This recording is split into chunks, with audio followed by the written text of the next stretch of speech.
म्हातारी तुला पाहुनी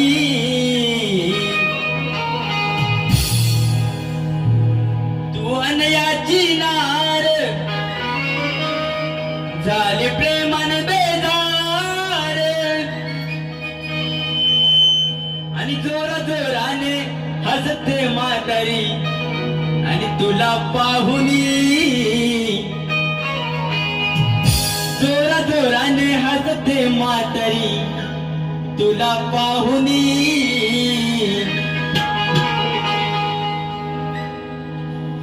आन धरलंच काय राधे ग आन धरलंच काय राधे ग बघ खाली वाकुनी आन धरलंच काय राधे ग बघ खाली वाकुनी. गवळणीचा विषय असा आहे की राधा ही कृष्णाच्या प्रेमात पडली होती आणि ही अनया ती राधा असताना सुद्धा कानाच्या प्रेमात मोहित झाली होती. तिला सगळीकडेच काना दिसायचा. एक दिवशी तिला सासूबाई म्हणाली की राधा गाईचं दूध काढता सकाळी गाईचं दूध काढता पण ही राधा इतकी कानाच्या प्रेमात बेधुंद झाली होती की तिला सगळीकडे काना दिसायचा.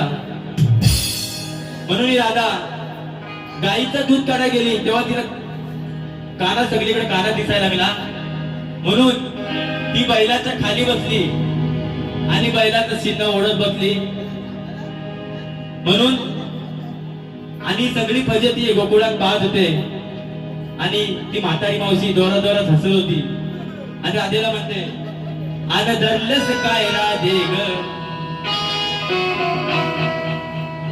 अगं राधे आपण काय म्हणतो आणि काय धरलेस बघ जरा बरोबर ना. गावना गावला